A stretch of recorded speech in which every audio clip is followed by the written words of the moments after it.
Welcome, everyone. My guest today is Lead Analyst Logan Mohtashami to talk about the housing data he's watching for the spring home buying season and what housing demand and home prices look like. Logan, welcome back to the podcast. It is wonderful to be here, Sarah. And, I don't need to wear my 49er beanie today because they did win. And to all my lovely Instagram friends who are Green Bay Packer fans, sending me Green Bay Packer, go Pack, go. History repeats itself again. The Niners have the Packers numbers the last few playoff games. So That was a crazy game. I mean, I was at a wedding. I was at a family wedding, and people were just like freaking out. And I don't even know that there was a lot of fans either way there, but just the game itself was so compelling. So, it's congrats the to NFL you. playoffs games. Yeah, NFL is going to get crazy. So good game. Gonna be a good game. Well, let's talk today about the spring housing market. Let's talk about what that looks like, what we're seeing, and then we'll get to, which of course is very related, 10-year yield and mortgage rates. But let's talk first about the stats for spring. What are you seeing? So far, so good.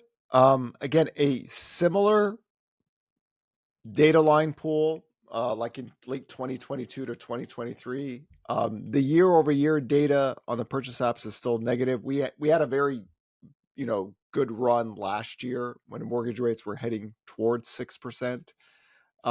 So the comps are a little bit harder on that front where they were getting easier in the second half of 2023. But I would say right now, when you look at everything looks fine and normal.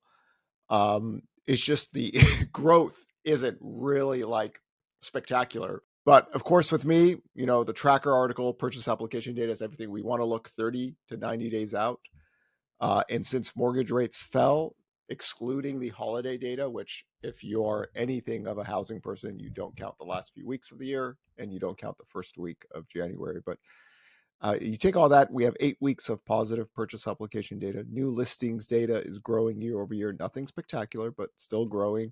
Active inventory rose a little bit in the last week. So far, so good. And I think this is like almost going to be terribly frustrating for extreme housing bears or maybe extreme housing bulls, because it's kind of like the nitty gritty of reading economic data, kind of like being in a fist fight stuck in mud. It's just, they're just not so much going, and it's, but I would still say it's a positive trend with that 8 weeks. You really want at least 12 to 14 weeks of positive trending housing data, and then it'll be something material like we did last year. Last year we had 12 weeks, and that gave us that big month-to-month existing home sales print of from 4 million to 4.5 million. So we're not there, but it's good considering that mortgage rates are near 7% still, that we are doing this. But again, context is critical. We are working from the lowest bar ever, so we have to be mindful of that when we talk about positive trending housing data. So you're always looking at purchase apps and if they're positive or negative. Do you have a range for like, this amount of, growth means this amount of, or is it just like, okay, it's positive, so we're going? It's so interesting because I just talked about that today, that if you actually look at the purchase application data and you string it out back to the 1990s, we're actually above 2014, the 2014 lows. That doesn't necessarily mean existing home sales are going to be above 4.6 million, or the low levels of what we saw back then on the monthly sales prints. It's a trend survey. And that's the thing about it. If it's a trend survey, you better have a good history of knowing what this data line is telling you, because I think it's hard to do a one-to-one with existing home sales, but it does give you a trend. So technically, if you looked at purchase application data today, you'd be saying, hey, wait a second, we're back to like, 2014 levels where, sales were trending around 5 million at that. So it's not that, it's just a survey. And, last year, what we saw when we had that 12 weeks of positive data, and then Neil Kashkari came out and started crying about 6% mortgage rates, we saw a spike in the 10-year yield, and mortgage rates went from 6 to 7%. So hopefully we don't get the volatility in that. But again, the 10-year yield is, last time I checked, 4.15%. Mortgage rates are near 7%.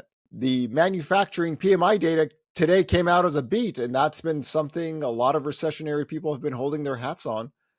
So I was like, boy, if you have manufacturing data going positive and then the builder's confidence and new home sales going positive again, boy, those are two of the big things that people held their hats on for the recession last year, or 2022 going into 2023. Remember, everything changed November 9th, 2022, right? The housing dynamics, the economic cycle, that was a really big key day looking out forward. But the economic data is firm. And as we've talked about here, so much, Sarah, paper, rock, scissors, labor data over inflation, economic data over inflation right now, until the Fed actually pivots, right, and stop risking a recession.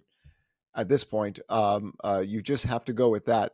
And again, they're now getting to the point to where the concern I have is that they see some of the economic data firming up and they get less dovish. And every economic cycle that we've seen in recent history, at least, residential construction workers fall, and that's tied to the economic cycle. That's why everybody say housing leads to recession, and we're still holding things at bay, but the apartment jobs are at risk, and now so it's just one of these things that they don't need to do it anymore. But that's in terms of spring so far. It's good, it's fine, but it's realistically still a very low bar in the data line pool, but it is positive. Can you explain briefly why everything changed on November 9th of 2022? Why do you hearken back to Okay, that? so yeah, so 2022 was crazy, not just for housing, but for the economic cycle. Let's all remember back in 2022 what was going on. The Russian invasion, oil prices escalated, wheat prices escalated, everything, or the commodities index were escalating. And then rates were going up so high, so single family permits were falling. When that traditionally happens, the fifth recession red flag for us was June 16th, 5:01 p.m. The sixth recession red flag was up on August 5th, 2022. But we got, unlike 2005, where we had a sales boom and we're going to have excess inventory, that wasn't the case this time around. So on November 9th, this goes back to October 27th, the peak of the 10-year yield at 4.25 there, the next move should be lower because sales were so low.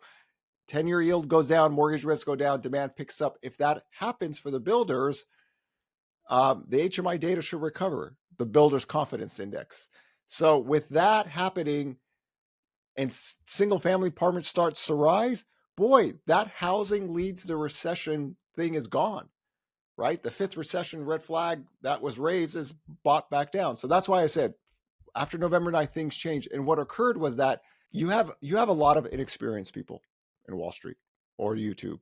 It's funny, we just came back from the Utah mortgage professionals event where I was talking about economic cycles, and I just realized something. I kept on saying trash and garbage. So what I'm going to do at these events now, I'm going to get a trash, and I'm going to get a piece of paper, and then if somebody brings me somebody's work which is trash, I'm just going to crumple it up. I'm a basketball player. We're just going to keep on shooting, because a person was asking a question about so and so's take, and I was like, oh my god, that's anti-central bank person number 3 and 5. Okay, so I don't follow. Listen, people, I don't follow anyone's work. People want, there's these big housing crash videos, price crash videos on YouTube. I don't listen to trash. I read my own stuff. I don't need to listen to anybody else, right? I have a live tracking model that has worked since the Peloponnesian War. Why would I need to use YouTube trash? Why would I do that? Why would I waste my time listening to trash when I could read my own stuff? These people are never going to get anything on me, right? Because if the forward-looking data gets better, I've got the access to it. They don't. They're making stuff up. So crumple the paper up, trash, right? If the data line gets negative, we'll be the first ones. These people do not have it. Ask them for it. They go, oh, I don't have it. I just drive here and here. Come on, man. Really? You're going to play that game on me? No. Don't send me these YouTube clips. I would rather swallow my own vomit than listen to and watch that stuff. Okay? Man, So, no. giving us a Oh, very Lord. graphic Why? It's like the problem is that a lot of people weren't athletes growing up, so they don't care about losing. Oh, in any case. Okay, so can you tie that back to November 9th for me? Yeah. So The forward-looking data for housing started to get better as the 10-year yield falls. So my whole concept, 10-year yield falls, mortgage rates fall, demand picks up. What happened? Single-family permits picked up, builders' confidence builders picked up, residential construction workers didn't fall. The backlog, right? We talk about this. There's a big backlog of homes under construction or haven't started yet. The builders need those people. So the recession model broke because the 10-year yield. But now then what happened? The 10-year yield spiked up again. Builders' confidence fell. Guess what? Their smaller builders cannot do what the bigger builders are doing, right? And then guess what happened again? When we got to 5% 10-year yield, 8% mortgage rates, new home sales started to fall the last few months of the year. We talked about this on CNBC in September of last year, that it's going to affect the sales data in the coming months. It did. The Federal Reserve did finally admit that they were extremely restricted there, because I'm hoping they're like me. They're looking at cycles and they go, oh, we lose this group, we lose the cycle. So in that case, it all makes sense if you look at it in that. And that all happened on November 9th because of the October 27th article we talked about. This will be the peak right here, short term. 10-year yields falls, go with it. If the forward-looking data gets better, go with it. If you don't go with it, that's on you, right? Reading, visually seeing. You don't even need to read. If you could just visually see the charts, right? There you go. So that's why we always talk about November 9th, April 7th, 2020, the COVID-19 recovery model, November 9th, 2022.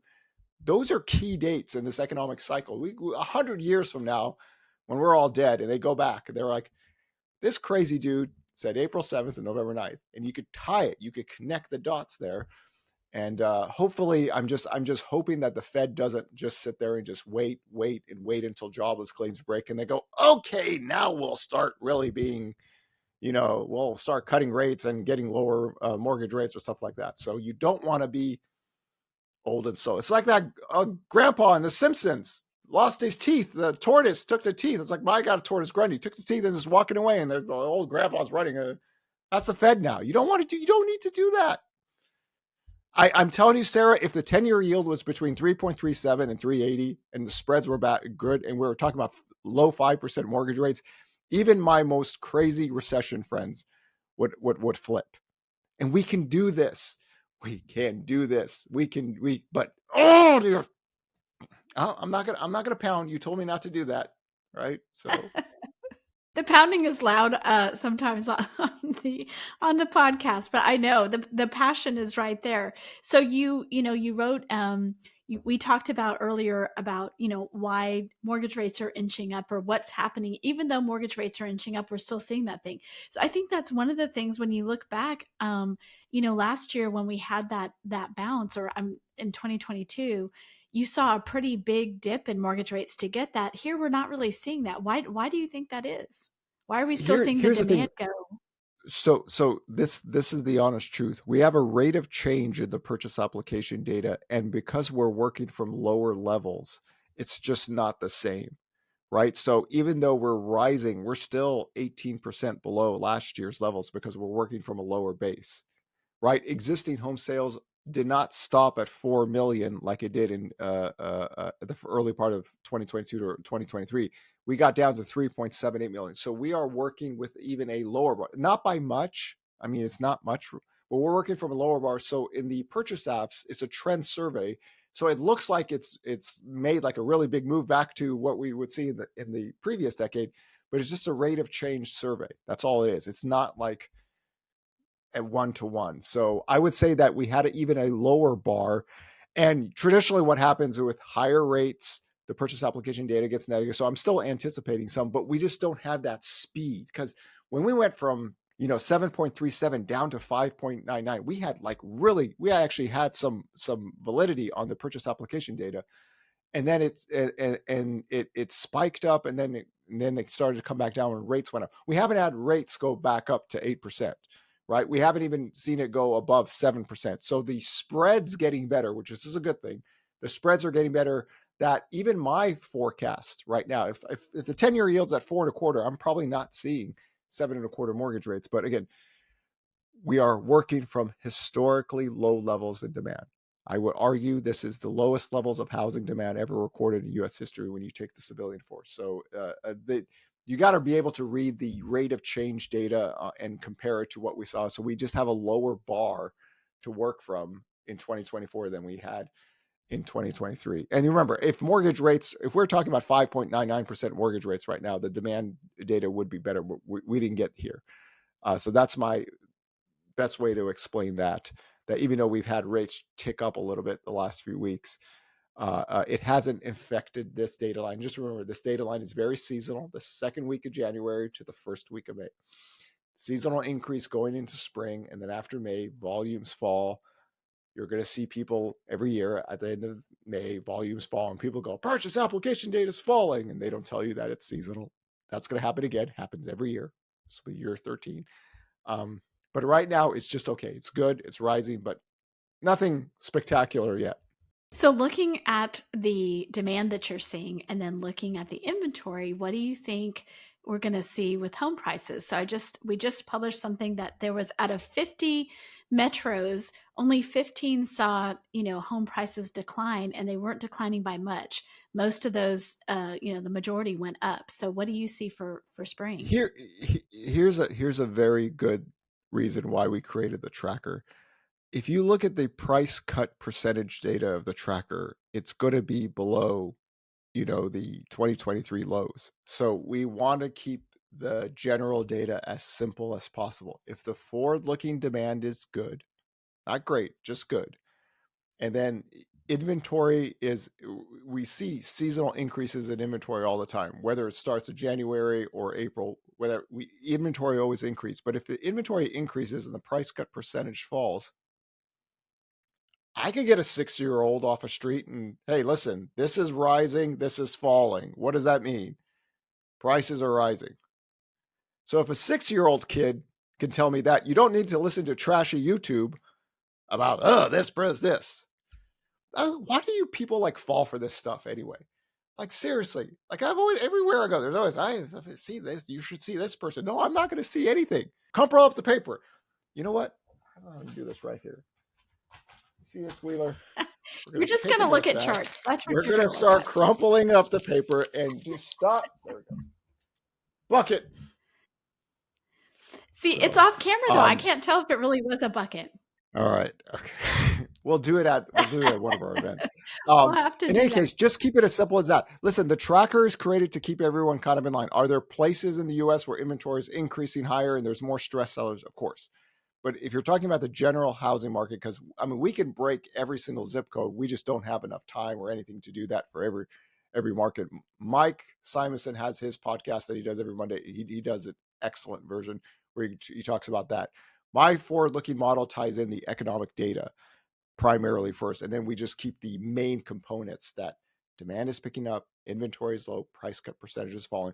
There's going to be a time where the price cut percentage is going to increase because it's seasonal, right? So we look at the forward-looking data and we just keep it as simple like that. Now, new listings data is increasing. This is true. We talked about this last year. It's going to increase because it's working from the lowest levels. Is it increasing by a lot? No. I want to see a little bit more. I'm hoping for a little bit more data to get back to normal, but the Meredith Whitney Silver Tsunami, this is it. This is going to be the year where the Silver Tsunami. Let's be realistic, people here. The last 3 years, seasonal data for new listings, 30 to 90K. A tsunami was 2008 to 2011. Back then, 250,000 to 400K. That was a tsunami. This is like a tsunami from the movie Logan's Run, where everyone dies at 21. Or no, 33. Excuse me. The movie was actually 30. And they found one. There was one baby boomer in that. There was one baby boomer in that movie at the end. And they're all touching the hair and stuff. And they're like, oh my God, look, it's a baby boomer. So in any case, that's so far. The Silver Tsunami this year is looks like that. I found one person. Okay. So it's growing, but it's not, anything spectacular. I mean, to me, I was hoping for a little bit more new listings data. We are getting growth, but nothing of note still yet. Somebody asked me a good question. What Mike Simonson does with his data lines on his podcast is excellent. I encourage everyone to go there and listen to it every week. He looks at the new listings count, goes into contract, and then those are things that are left after. That's why we like the new listings data. But what happened last week, some of the things slow down. Let's remember, it is cold out there, people. It is freezing in America. So it is freezing and it's football weekend, right? And rates went up a little bit. So sometimes take all the variables into the question. I always go rates first. Weather, of course. If it's really bad in a lot of places, guess what? You are staying home having hot cocoa.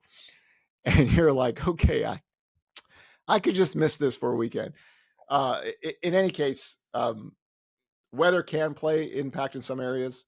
You don't really like to go into open houses when it's dead snowing outside, but let's keep the focus on rates, forward purchase application data, because it all tends to merge together at some point. Like last year was a great example. We had 12 weeks of purchase application data that was positive.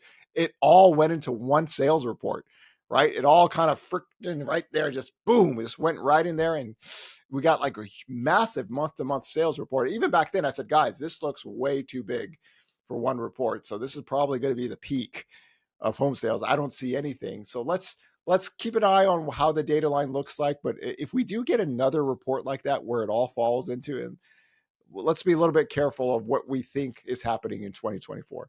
Well, let me ask you this. So you were just at this event, you got a ton of questions. What was your favorite questions, or what do you think the best question you got asked at this event was that you want to answer here? Not about your hair. Not about your hair. Somebody did bring anti-central bank people into it, and it like right and started. Oh my God, I loved it. I was like, oh my God, somebody brought Stephanie Pompey. I was like, I didn't have it. In any case, there's always the standard Silver Tsunami question in everywhere I've spoken, every single conference. Okay, so we all address that here. Silver Tsunami is not happening. There's always the Wall Street question, and too small. They're very small. They're not 44%. I was telling people that you saw some crazy person talk about 44% of homes are bought on Wall Street. 0.04%. 0.04% to 44%. Whoa. No more drinking for that guy. How do you get that from there? Okay. But I think to me the best question was about the Fed, about what's the Fed thinking right now? Like why, and I realized so many people have been so used to the Fed being very accommodative, and they want to understand, why does the Fed stay this hawkish? And I kind of say that I can't give you a good answer anymore. Like, I understand what they were trying to do back then, because we talked about this last year. We said they want to destroy the labor market because they believe that the only way to destroy inflation in the 1970s is to destroy the labor market. That's why Jerome Powell said, we need pain. We need you to lose your jobs. You can't get wage growth. They don't need that anymore. So I was telling the person that asked, I said, listen, I don't think they pivoted. I know a lot of people think all they did is they took their crazy, we need to everyone lose their jobs, to their, okay, inflation went down by itself. So they're less hawkish, but less hawkish and pivoting and being accommodative for the economy are two different things, right? So if it was me, I am cutting 75 basis points at the end of January. I'm apologizing to everybody about the 1970s. I will try to slow down the quantitative tightening, because I don't need the 10-year yield to get below 2%. I just need the 10-year yield to get down to the Gandalf line. And that is not that far away. And then get the mortgage spreads better. Then I don't have to worry about, construction workers losing their job or any kind of capital investment. This is the problem about when you keep short-term rates high, the borrowing costs for companies and states and everything, that starts to impact forward-looking plans out here. We need to get that back down, because again, it's over. The pandemic's over. So we go with that. And it's a really good question. Was this pandemic related? Hell yes, it was pandemic related. I was like showing the people, when I go to these things, I have these CPI inflation charts that go back, to the start of the century. We could barely keep inflation over 2%. And then the other good questions I got was about the money supply and everything. I was like, dude, we had, balance sheets increasing since the start of 2010. And guess what? Inflation growth rate was very small. So actually, I would tell you that Utah came to play, and Salt Lake City is beautiful. I love it. That was the first time I was in Utah, and there was a lot of good questions. There was a lot of things about the Fed and inflation and the balance sheet and what is quantitative tightening like. if they slow things down, what does that do? It's just kind of plumbing of the system. They did not want to see the 10-year yield go up that high. So they want to kind of slow that process down just to keep things orderly. So there was a lot of good questions on the Fed, their balance sheets, quantitative tightening, why isn't inflation taking off anymore like it used to? And one of the things I always stress is the history of global pandemics, very inflationary, disinflation. War is inflationary. And I said, guys, this is the nerd of me. Guys, go look at commodity charts when Russia invaded Ukraine. Look at these wheat prices, commodity. I mean, energy prices. You remember we all thought that Europe was going to freeze to death? Because natural gas prices were like $10. We thought there's no way. And they all collapsed, right? You think the Fed did that? You think the Fed created oil prices to spike? No, war is very inflationary, right? Supply chains don't work, things are, and global pandemics are, and the disinflation is just a byproduct of that. So the Fed overhiked. They panicked toward the end of 2022. We did the who spiked the Fed's eggnog back in near Christmas of 2022 because they panicked, and now it's just a process of getting that back. And don't be the grandpa in The Simpsons chasing the tortoise with the fake teeth in there. All right, let's get this going. Let's get this going. Get people buying homes, and let's not worry about let's tinker with the recession. Let's stay here long enough to get it done. So, well, thank you for bringing that insight. Yes, I remember that Who Spiked the Fed Eggnog podcast. We were wearing Christmas sweaters, if I remember correctly. So we do like to have I was like, dress up. I'm telling you, I am never going to forget that. We went from the Federal Reserve saying we're going to keep our eye and keep the Fed funds rate around 3, 6, 12-month core PCE. That's our goal. And then like 4 weeks later, oh hell, we're gonna break everything. This is our idea. And I was like, what happened? And to me, just to give people an idea, 3 to 6 month core PCE is going to be possibly under 2% with Friday's inflation data.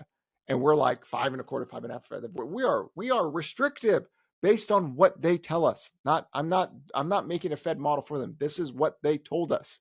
We're just doing, and they're like, now, well, we don't know if we want to cut rates that fast. And it's God. For those just listening, he's picking up his microphone and waving it around. Yes, I'm sure that sounds good. Logan, I appreciate your passion always, especially because it's for the good of the housing industry and the American people. So appreciate that you bring that. Thanks for the insights, and we will talk to you again soon. Thank you. And also, I just want to say, people say kudos to Sarah for putting up with you, because obviously she's trying to keep you in line. And I always tell people, you have no idea what she does to try to keep me in line. But okay, so we're going to have it's HousingWire week. We're going to have Unleashed Logan, where the webinar is just me and she's not allowed in there. So I get to be myself. So when this podcast comes out, that is happening on that day. And that's going to be fun. That's true. So Thursday of this week, when this podcast comes out, you guys can listen to Logan. This is Logan without me going, okay, no, you can't say that. Okay, no, don't do that. Okay, you have to do this. So yeah, it'll be great. We appreciate you doing it and look forward to it. Thanks, Logan. Thank you.